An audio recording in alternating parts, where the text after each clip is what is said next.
ॐ भूर्भुवः स्वः तत्सवितुर्वरेण्यं भर्गो देवस्य धीमहि धियो यो नः प्रचोदयात्। ॐ शान्ति शान्ति शान्तिः। Namaste, my dear friends.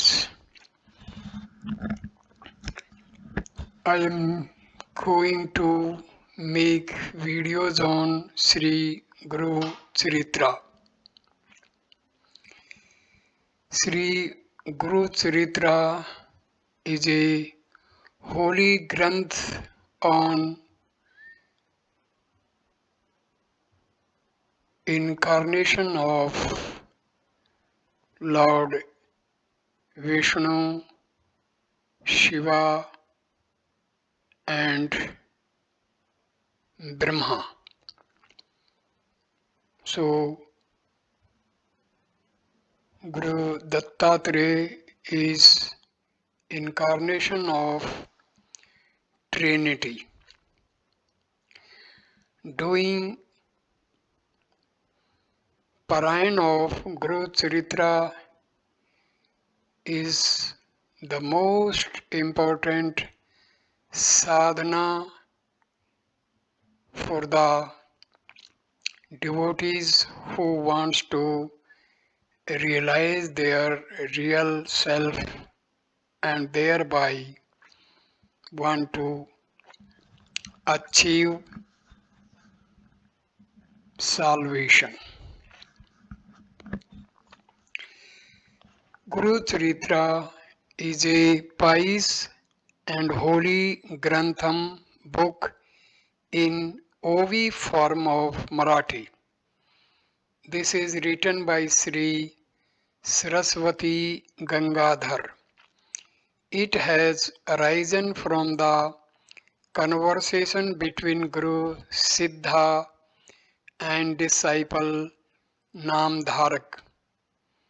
The original text recount in 53 chapters the life and teachings of the two incarnations in about 7,000 verses. In the late 19th century, Paramahansa Privrajacharya Srimad Vasudevanand Saraswati Swami Maharaj, a famous saint of the Dattatreya tradition, translated the work in Sanskrit verses of equal number. Later, he was told in a vision by Lord Dattatreya that details pertaining to matters of Hindu religious ritual have infringed on proper theme of work and was directed to apprise it into 2000 verses and popularly known as Samhitayana Gurudvi Sahasri. Several miraculous deeds are associated with these two gurus. 5 such deeds are relating to Sripad Sri Vallabh, chapters 5 to 10, and 26 are related to Sri Narsimha Saraswati, chapters 11 to 51. Besides, many mythological Puranic tales have also been narrated in this volume by way of illustration. Many Gurudev Datta devotees perform prayana, read it in 7 days many times during the year. Concentration, devotion, and faith on this Grantham results in removing all difficulties, sorrow, poverty, and bless devotees with peace, happiness, and all sorts of wealth after performing the prayana. Like all epics in Sree Guru Charitra too, there are stories within stories and more stories. The narration includes anecdotes from the lives of Lord Dattatreya and his incarnations. This volume is regarded as divine, capable of blessing one and all who read it with respect, and is placed with images of gods and adored in almost all devotees' houses of Maharashtra.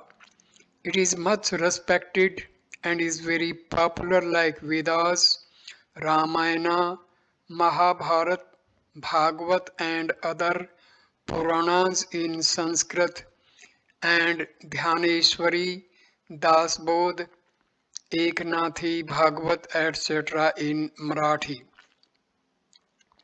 Sree Guru Charitra is divided into three sections. They are 1. Jnana Kanda, chapter 1 to 24. 2. Karma Kanda, chapter 25 to 37. And 3. Bhakti Kanda, chapter 38 to 51. Jnana Kanda deals with the qualities to be acquired by a disciple, that is, service to Guru so that he can earn jnana. In second section, Karmakanda, he should follow the do's and don'ts told by Vedas and Shastras, by which the disciple will get steadfastness in his devotion to Guru by purifying his antahakarana, that is, the mind. The third section, Bhakti Kanda, it teaches the final stage, Sharanagati, surrender to Guru, who assures the disciple the liberation, moksha. One can feel the experiences when he goes through chapters by chapter thoroughly. Sri Gangadhar Saraswati, the author of the book in Marathi, tells in the following lines about the resultant virtues after reading this holy book. Prosperity even lives in their dwellings, in whose house the prana is observed. In that house lives Sri Lakshmi. Only good and noble souls will take birth in their houses. There will not be diseases or troubles in that house by the grace of Sri Guru. When it is read for 7 days as Saptaha Diksha with religious discipline, all his sins will be lost without any doubt. This pure and lovable story will get their desires fulfilled without any trouble. I swear I have enjoyed this result and enjoyed the taste of this nectar. The Guru Charitra is like a Kamdhenu and Kalpavriksha and will bestow jnana. Many devotees are doing this prana in Gangapur, Aksetra near Odambar tree at Sangam and experiencing the darshan of Lord Dattatreya.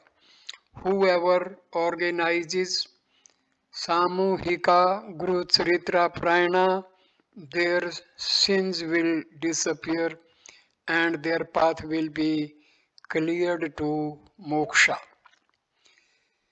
Sree Guru Charitra talks of four grand proclamations for the disciples sadhana. They are Pragnam Brahma, Tattvamasi, Ayam Atma Brahma, and Aham Brahmasmi. 1. Pragnam Brahma is Guru Datta's Upadesha Vakya, the teaching of Lord Datta. It means pure awareness is Brahma. 2. Tattvamasi is Guru Datta's Adesha Vakya, commandment of Lord Datta. It means that thou art. 3. Ayamatma Brahma is Guru Datta's Abhyasa Vakya, cultivational practice code. It means the self of mine is verily Brahma. 4th, Aham Brahmasmi is Guru Datta's Anubhava Vakya. I am verily the Brahma. Samuhika Guru Charitra Parayan. All these four come about by the adoption of Guru in the Datta path. The Guru from the Anubhava gives Upadesha and Adesha. The disciple with Shraddha and Bhakti hears them both and practices Abhyasa and gains his own experience, Anubhava, which he in turn propagates.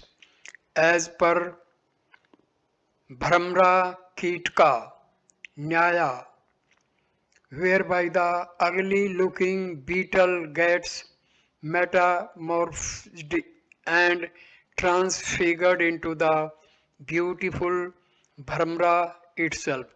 So also the Jiva, stricken with ignorance and all the afflictions of the worldly life, attains enlightenment and blossoms forth and begins to shine in his her Atmic splendor, just like his Guru through Nididhyasana on the Guru and the Guru Padesha.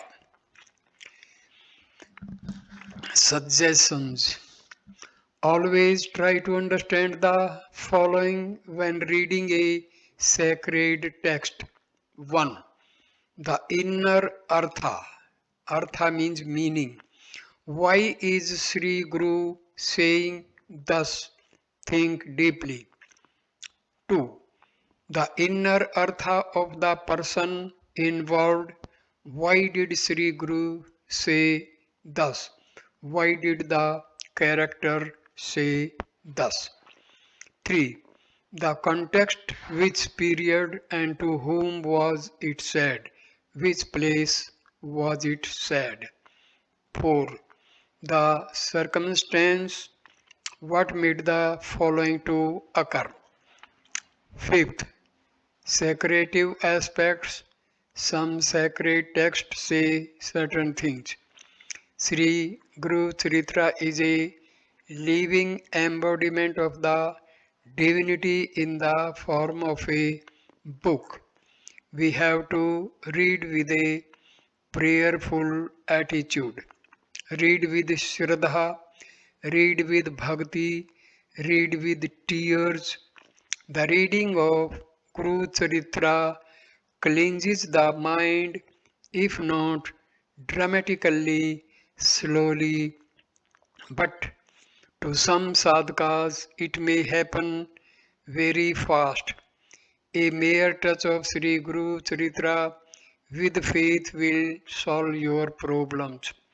Since this whole book is like a mantra by itself, it is a powerful book and should be read with some niyamas. These rules are given in the book itself. The book is to be read either in 7 days called Saptaha or in 3 days or 2 days or in one day. Lord Dattatreya will fulfill the heart's desire and the fear of the worldly existence will be destroyed. Rules to follow for Guru Charitra Parayan. 1. Begin the Parayana on a Thursday in the early morning after head bath and before breakfast. Sit on your asan seat for prayer after quickly completing your usual morning routine. Before starting to read, take clean bath every day. Head bath is mandatory for all the days of Parayana. 2. Clear and clean the area where you will sit to read this, and the book must be read at the same place daily. 3. Never place the sacred book on the ground, and it should be closed after the reading is done. 4th. While reading, do not talk with others and do not attend any phone calls, and have your complete focus and concentration on the book, which is as good as you are talking with Lord Datta Prabhu himself. 5. Brahmacharya is a must and avoid non-vegetarian foods during the period of Saptahika. 6. Sleep on the floor during this period of reading, no cozy bedding, etc.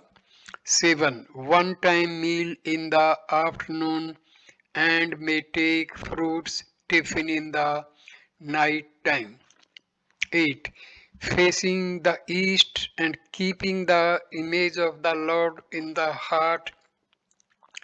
Do the recitation of the book with a calm mind and with joy. 9. Making an image of Lord Dattatreya or taking a beautiful picture of him, place it carefully on the high platform, make obeisance to him with love. 10. After worshipping the Lord Ganesha, perform grand puja with arti. Then worship Lord Dattatreya with Pancha Upachar. Commence the reading. Pancha Upcharj or 5 Upcharj refer to number 1 Gandha, Chandana, 2 Pushpa, flower, 3 Dhupa, incense, 4 Deepa, lamp, and Naivedya, food. 11.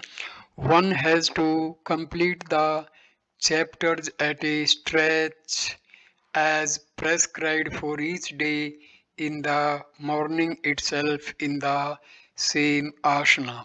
12. Offer sugar candy, any fruit or sweet pongal as Naivedya and Arti to Gandha and Lord Dattatreya. After completion of day prayana, tying the book in a silken cloth and place it near the image. Don't give the book for any purpose to anyone during the prayana period. 13. Offer any fruits, food, item, whatever available to the guest, whoever comes to home, During the Prayana period, they feel that he is Datta Guru with a inner recitation of Jai Guru Deva Datta. It is a must to give dakshina to the person whoever comes for alms outside the house. 14. After the end of Saptaha, puja of the book is to be performed. On the eighth day, offering of Naivedya to Lord Dattatreya, feed friends, relatives, and Sad Brahmins, sadhus, and give dakshina to them to the best of one's ability. Finally, after doing obeisance at one's guru's feet, offer him appropriate dakshina or send it to some good datta temple. The purpose of dakshina is to lose one's material clingings to money and to aid in karmic removal. Lord Dattatreya will be gratified hereby and he will bless the devotee. Prescribed chapters for the Saptaha Prayana. A 7-day Saptaha means you begin reading on a Thursday and end it on a Wednesday. The sequence of reading is as follows.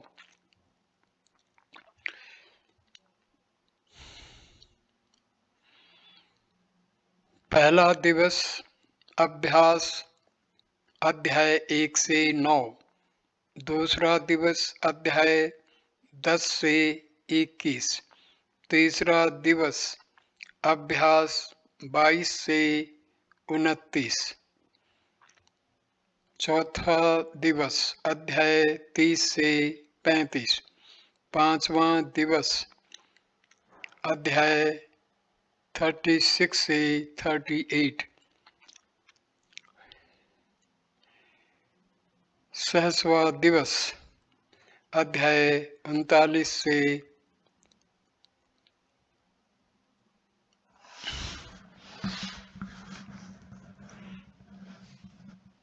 45।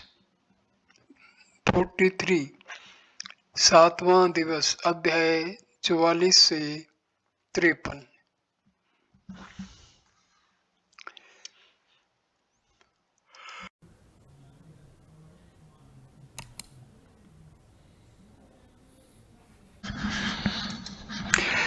Sree Guru Charitra is life story of Sri Narsimha Saraswati Swami Maharaj, 1378 to 1458.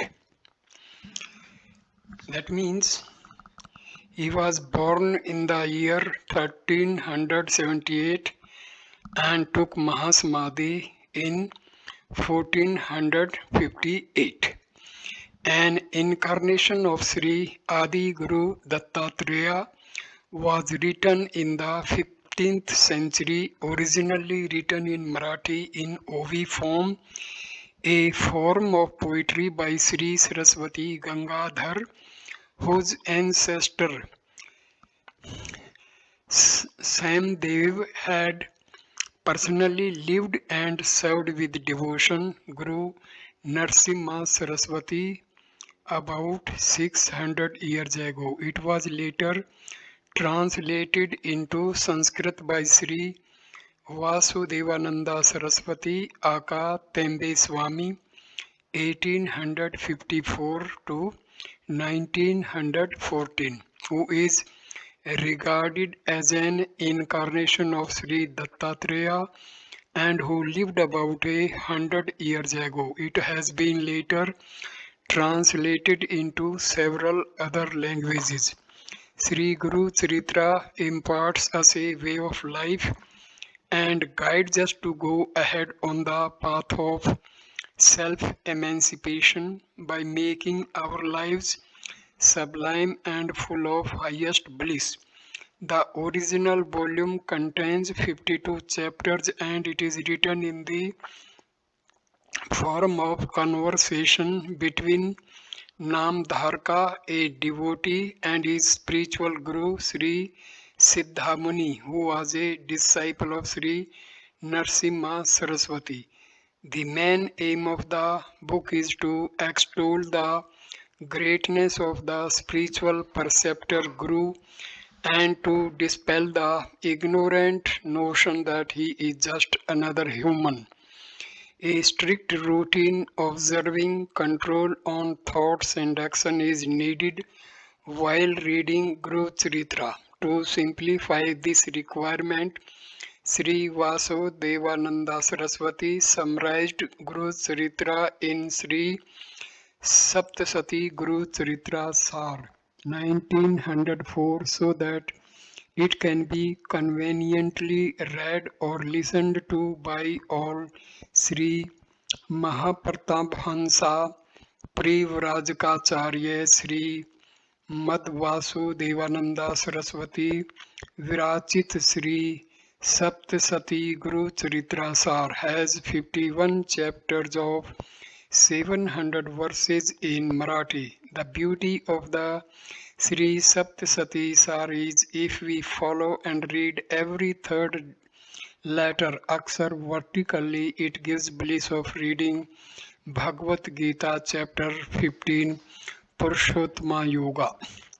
Sri Vasudevananda Saraswati took Samadhi into the Narmada river and his Samadhi is situated at Gurudeswar, Gujarat on the banks of the Narmada river. In his last message, Sri Vasudevananda Saraswati conveyed on worshipping Sri Adi Guru Dattatreya to understand and realize the essence and primary objective of human life is to obtain liberation from the recurring cycles of birth and death and to lead to the control and balance of mind so essential for the next step of sadhana which study, adhain and sarvan, contemplation, chintan and manan and meditation, nididhyasana of Vedanta, conclusion of Vedas, surrendering completely to the Supreme Entity. As a backdrop to the marvelous account of the avatars of Lord Dattatreya, Sri Guru Charitra presents a comprehensive resume of the whole of ancient Indian philosophy of life. It envisages human life as a search for lasting contentment, peace, and bliss, and as a struggle for complete unfoldment of its vast spiritual potential. All of man's endeavors drive ultimately from this aspiration. Many fail to realize these goals in life owing to lack of proper understanding of man's innate nature and his relationship to the rest of all existence, of which human life is but one manifestation.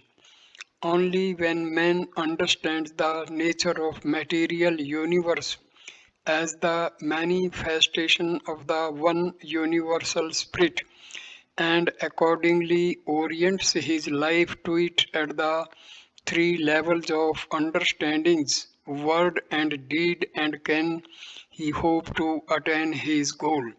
Those who succeeded in accomplishing this task have, out of their spontaneous compassion for suffering humanity, enjoined a way of making all of one's life a single minded pursuit of this goal, molding all of one's natural instinctive drives to contribute to its realization. Thus, the proper way of life is viewed as one continuous sacrament and ritual made up of a series of such befitting the various stages of human life.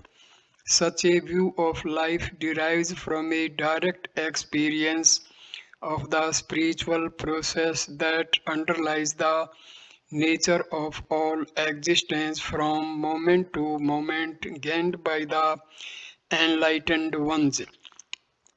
Ancient wisdom views the first cause as the nameless, formless, universal consciousness or the spirit. The fundamental nature of this universal consciousness is to manifest the alternating states of activity and rest. The pure spirit was called the Brahma. Its dynamic aspect is called Prakriti. The whole of nature we see around us, from the distant nebulae and galaxies down to the smallest particles and fields of modern physics, constitutes Prakriti and its play.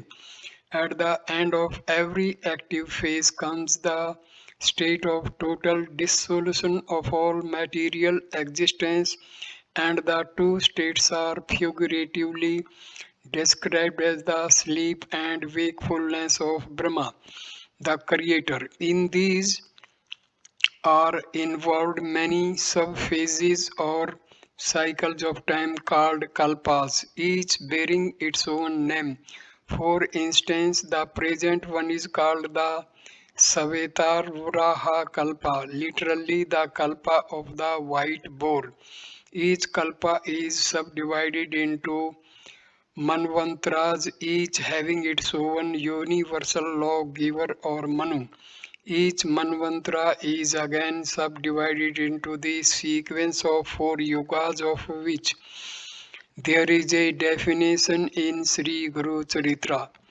At every phase of total dissolution or Parlaya, all the living creatures and all other aspects of the previous active phase of material existence are said to recede into a dormant state in a subtle form. Just as all our feelings, thoughts, and knowledge lie dormant in our individual consciousness during deep sleep, when we wake up, all these re-emerged into manifestation. So does it happen with the re- recommencement of the active phase of the universal spirit. Every active phase of the universal consciousness is said to begin as a stir in the divine will.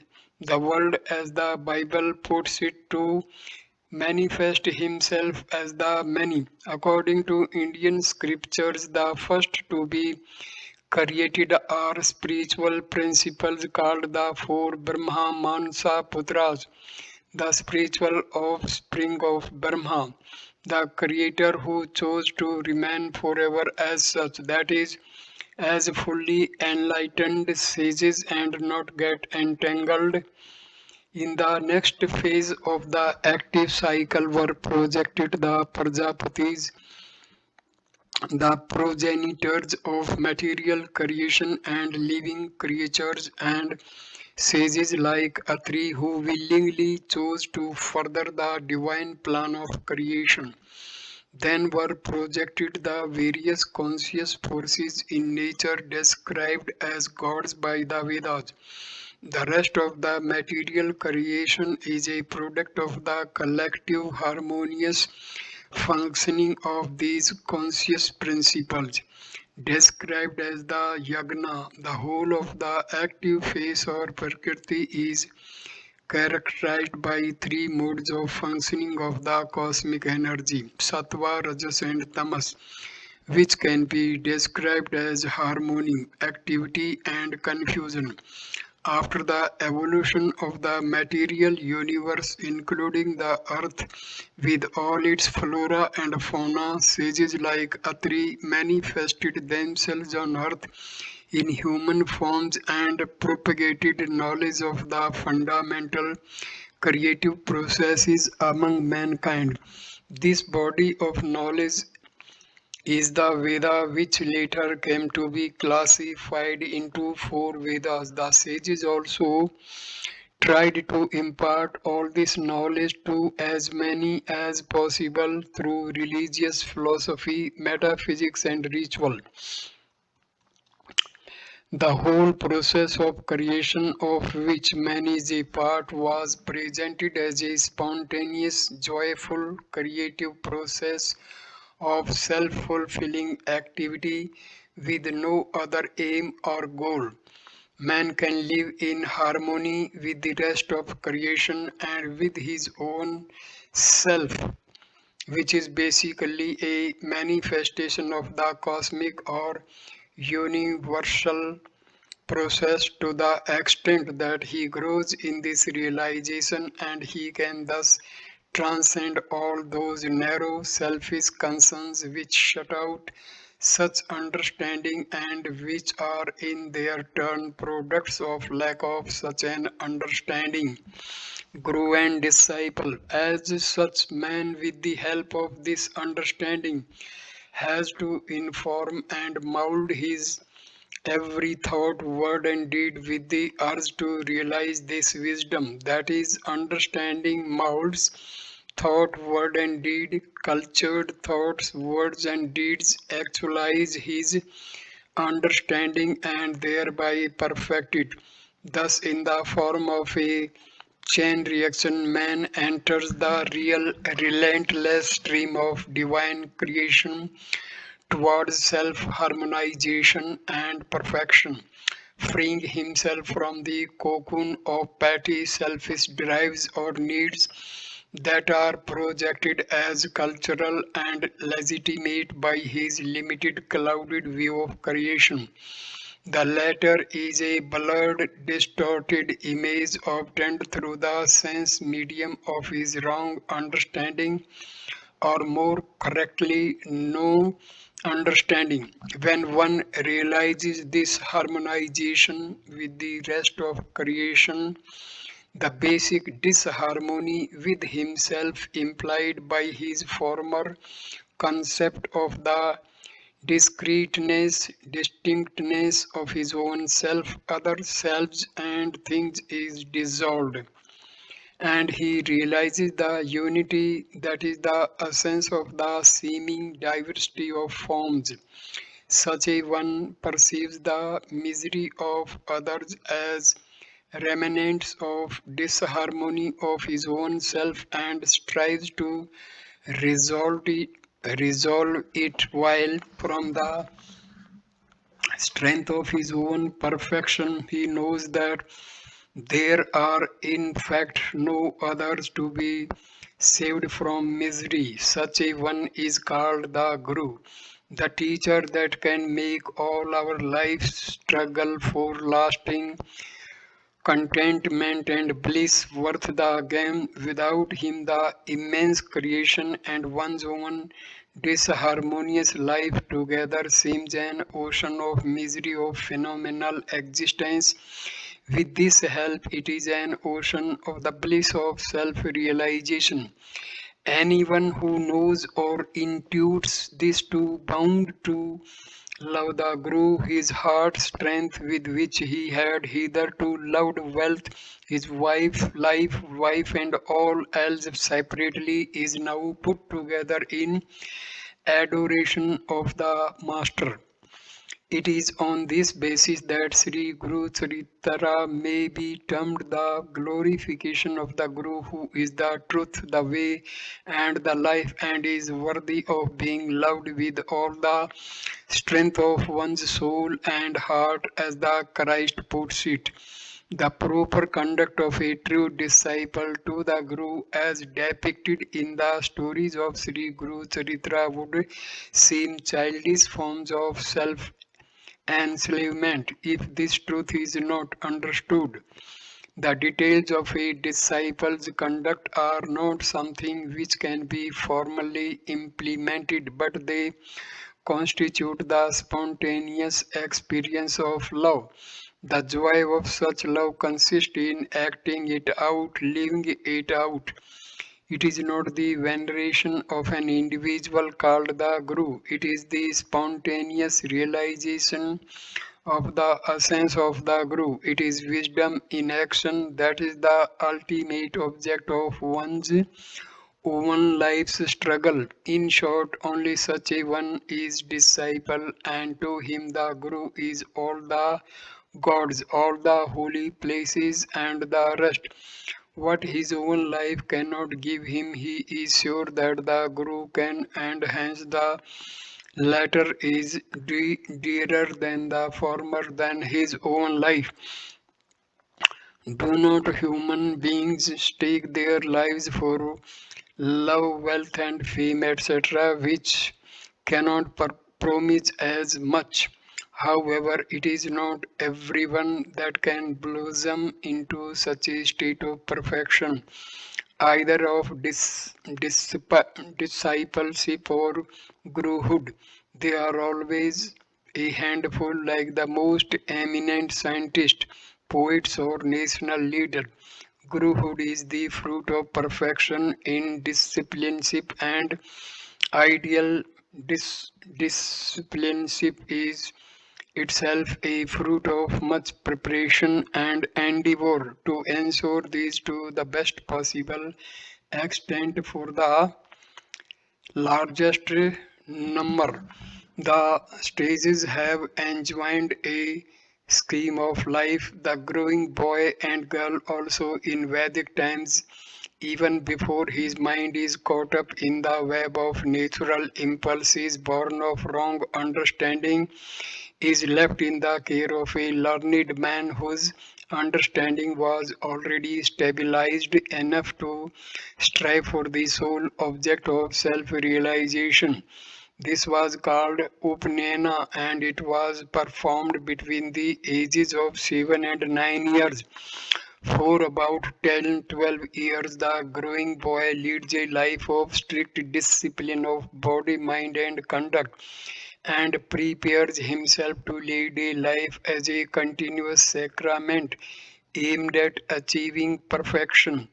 Those who gain unusual development among such brahmacharis celebrates are permitted to renounce all worldly ties and pursuits immediately, and to dedicate themselves wholly to the task of self realization in the service of a Sadguru or a perfect master.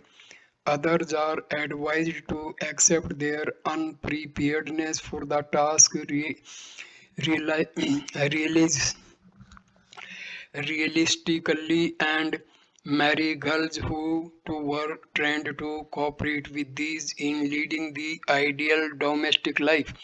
The so-called arranged marriages are the relics of this tradition. Other forms of marriage, like the one by mutual choice of the partners, Gandharva Vivaha, too were allowed, though the former was preferred. In Vedic times, so say some Smriti law text, Upanayana was enjoined for girls too, owing to the growing demands on domestic life of the girls. This seems to have gone out of use. Subsequently, the girls of 8 to 10 years was married to a youth so trained, and he was to be her guru, guide, philosopher, friend, and lover in one. The ideal of a wife thus came to be a replica of the guru-disciple relationship as described earlier. We can see the parallelism between the ways of life enjoined on a disciple and on an ideal wife. Pativarta briefly in Sree Guru Charitra, and more elaborately in the Puranas and Smriti text. The total love that developed between so perfectly matched pairs was that when the husband died, the wife found life so worthless that she preferred to immolate herself on the funeral pyre of her husband's body. Sati Sahagmana. The inner feeling of self-dedication impels such an act and ensures her the very best of spiritual states after death. Later, this custom degenerated into a mere matter of family pride when, in the Modern age society has come very benignly to prohibit the practice, but even this sati sahagamana is said to be inferior to the ideal of love relationship in which even the very knowledge of the husband's death led to the spontaneous and instantaneous death of the loving wife too. In its turn, this too was considered inferior to that power of woman's loving faith which could revive her deceased husband as depicted in the stories of Savitri and Satyavantha. The implication is that just an ideal disciple, by the power of his devotion to and faith in the Guru as the divine trinity in one supernatural powers, a Pativarta too can win the same state by similar loving faith in her husband. As the husband was trained by his guru already in the right way of life, he is considered the lawgiver to his wife who pursues the same goal of life. As her sons too would be similarly trained, she is expected to be under their care if her husband dies earlier than she, that is, if she cannot opt for sati sahagamana. Ultimately, it is God as Guru that saves the ideally trained man, and God as her husband saves an ideal housewife. Hence, it is specifically stated that a genuine spiritual teacher should initiate a woman only through her husband. This idea is implied when Sree Guru Charitra enjoins a woman to so rever her husband even if in consequence of her misdeeds in a previous life she were to obtain a husband who is wicked and cruel in this life. The same is implied when Sri Guru admonishes a seeker that forsook his Guru for being what seemed to him to be cruel and exacting. Besides, Sri Guru says to the said disciple that it is a sin even to see that face of one who forsakes his Guru, for it shows the latter's unworthiness. So too a widow came to be looked upon as an omen of ill luck in the Indian society, for it was believed that her violation of the sanctity of marriage in some way in her previous life is responsible for her unfortunate condition in the present life. This might in fact be a device to ensure that a young widow takes all precautions to see that her own devotion to her late husband does not waver through free mingling with man and woman. The life of a widow is like that of a sannyasi, total dedication to spiritual endeavor. Only the latter lives under the care of her sons or brothers, while the former wanders homeless. Such a plan of life enables man to see through the lure of instinctive drives and to qualify for the guidance of a Sadguru. It takes many lives to perfect it, and most of us fall off almost every turn. The Sadguru preserves through a lie of them to draw us again on to the path. This truth has been amply affirmed by even modern saints like Sai Baba of Shirdi and Swami Samarth of Akkalkot, the two latest avatars of Lord Dattatreya. Sree Guru Charitra affirms the caste system of the Veda. Thus, Veda views the society as an organism which naturally produces groups of individuals with different aptitudes and abilities so that each group can function like a specialized organ for the well-being of the whole. But as man is endowed with intelligence, Playing his legitimate part in the life of the total system involves deliberate choice and discipline under the guidance of the sages. This ensures further development of the individual's abilities, which is imperative for his spiritual perfection. On the other hand, whenever faith in the system flags, the individual's attached fanciful values to certain occupations and scramble for them. In the ensuing struggle, the earlier identification of their groups with their names to of caste plays havoc as it is now doing in India. To ensure against such decay, each of the caste was taught its own dharma, its values, and its relation to the dharma of the others. The Sudra who serves the other three castes and enables them to function effectively is the foot on which the social organism or the collective soul stands, and hence devout Hindus bow to the feet of the Lord Vaishya. The producer and trader of all goods and grain depends immediately upon the Sudra. So he corresponds to the things of the Lord. The Kshatriya who guards law and order within the society and produces it from external aggression is said to have originated from the arms of the Lord. The Brahmin is the guardian of all branches of knowledge and their grand synthesis in the wisdom of the self Brahma. He, like the theoretician in the Marxist society, guides the material and the spiritual pursuits of the society in strict harmony and ensures that neither of them encroaches upon the other.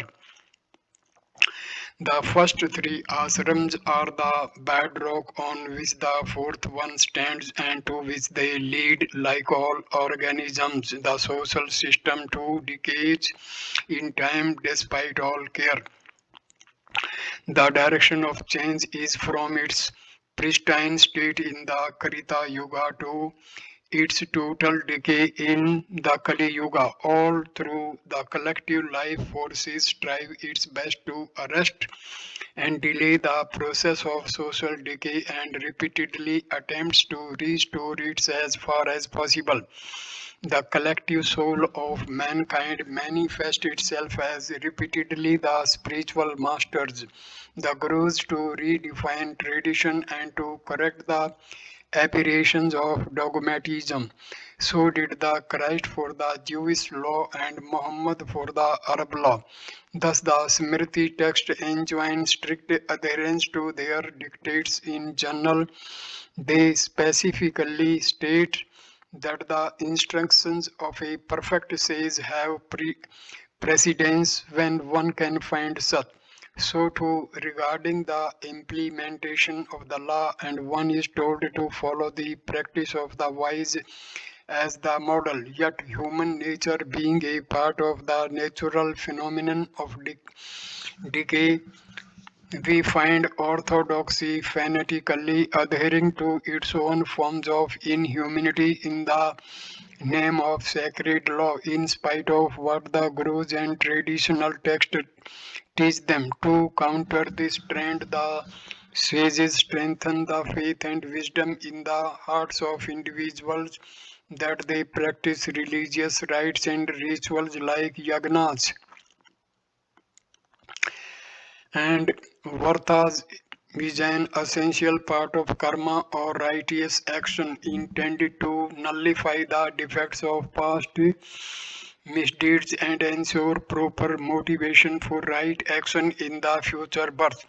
The assurance of Sree Guru that he would forever abide at Gangapur and go round the village for bhiksha at noon is literally true even today. It is customary for devotees visiting the holy place to go for bhiksha too. On my second visit to the place in 1975, while partaking of its under a tree, I remarked I remarked to a South Indian sadhu who sat by me that Sree Guru's eternal presence might be a well-meant fabrication.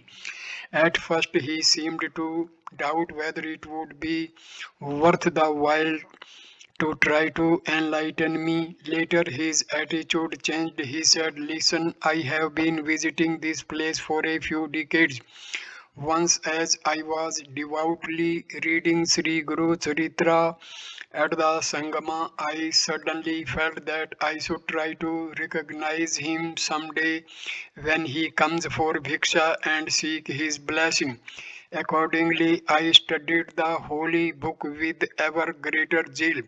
At the same time, I began to observe every devotee that arrived there on days when visitors were the fewest, so that I can identify any other form in which Sri Guru might turn up for bhiksha. Day by day, my expectation grew up to a high pitch, when at last it was like an ecstasy that gripped my being throughout the day. One night Sri Guru appeared in my dream like a pious Brahmin and said in stern voice, "Fellow, don't try to catch me amidst the crowd of the visiting devotees. It is my secret and it does not behove you to probe it."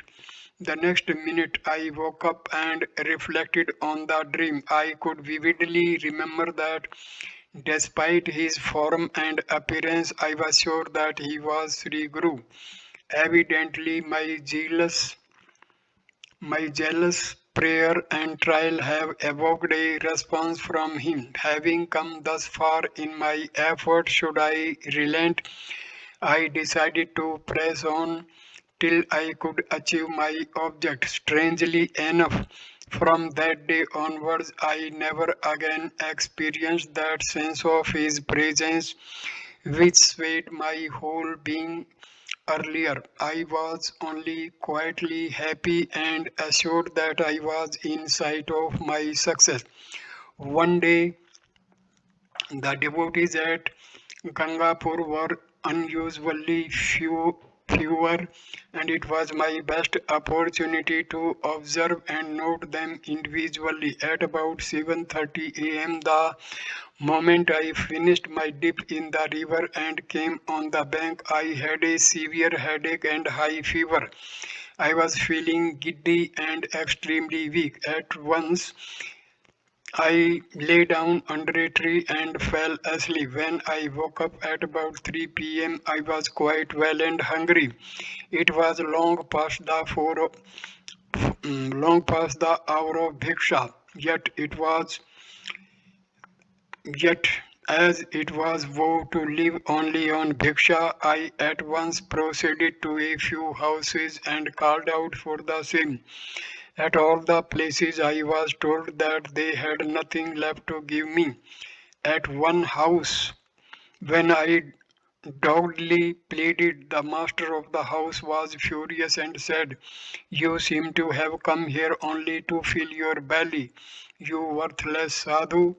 When you came for the noon bhiksha, I gave you a roti."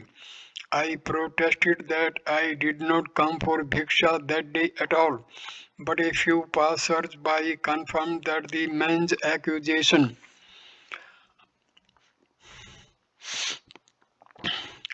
I had to give in and I quietly walked away, crestfallen and weak. I knew that something had happened that I should face such a ridiculous situation. That evening I felt weak and lost all my appetite and slept very early. Again the same Brahmin appeared in my dream. Amidst laughter he was telling his companions how he had fooled me. At last he said to me, "Yesterday, as you were asleep, I went in your form for bhiksha. Henceforth, I gave up my foolish attempt. Now I know that Sri Guru is here and is quite responsive." The sadhu met me the next day and incidentally told me that a few decades ago the priest at the mutt on the eve of an important festival were cleaning the padukas of Sree Guru with water and coconut fiber. The latter contained a small piece of coconut shell. When the priest rubbed a little hard, there was a scratch on one of the padukas and blood oozed out of it. The priests were all quite scared and tried their best to stop it, but in vain. They panicked and sent word to His Holiness Sri Vasudevananda Saraswati, who was then camping nearby. The Holy One rushed to the mutt, and when he chanted a few verses glorifying Sri Guru, the bleeding stopped. Would the Padukas bleed again if I asked? Perhaps they would if the Lord chooses to bless you with such an experience. The Sadhu replied, indeed, experiences are personal and cannot be thus argued about. If we have such an experience, would it suffice another? Should we not put our hand to the flow and never turn back? To spiritual aspirants, identifying and contacting a Sadguru, a perfect master, is the crux of problem of spiritual evolution of man, both collective and individual, especially in the present times, when the mass media and fanfare have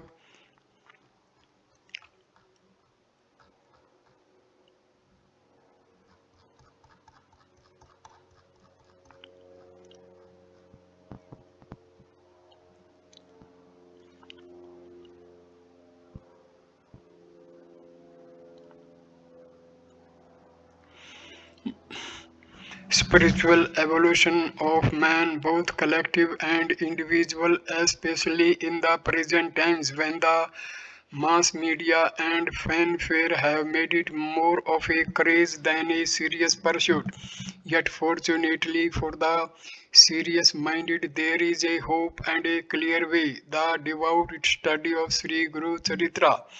The phenomenon is analogous to that of remote control, initially leading to immediate personal contact.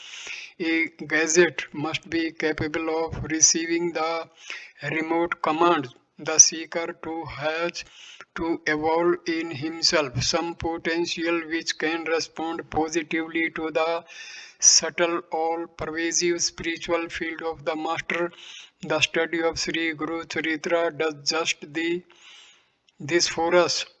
The study of Sree Guru Charitra focuses our inherently extravert awareness on that spiritual potential in us of which Sri Guru is an objective manifestation, an archetype, a sort of reflector of our awareness onto its original self.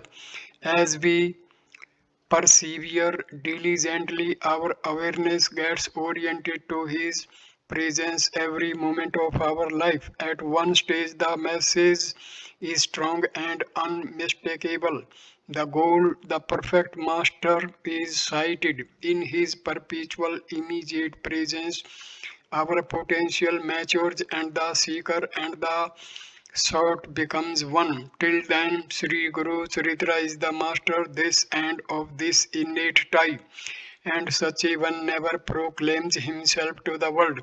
For him there is no world apart from his master, no seeking for disciples, and no need of constant reassurance of his credentials to anyone. The path may seem too long for some, but if one is genuinely interested in it, the pleasure of it is the journey. Only such a one reaches the goal, for it is not an outward journey with spatial and temporal implication, but is an inward ripening. The fruit ripens through contact with the tree. The proper method of studying this text is to begin it on a Thursday and to conduct it as below. Keep a beautiful picture of Sri Dattatreya and or of Sree Guru. Offer a light or a candle. Josh takes flowers and sandal paste. Invoke his presence by chanting the verse in praise of the Guru. That is Guru Brahma, meaning Guru is the creator Brahma, the preserver Vishnu, and the annihilator Maheswara. Guru is the Absolute Himself. Adorations to such a Guru. Then offer a few pieces of candy to him. Then read the book as follows. The first day 7 chapters, second and third days 4 chapters each, and thereafter 2 chapters per day. On the concluding day, feed 3 or at least one pious Brahmin, sadhu, or a poor man. We must look upon him as the form of Sree Guru.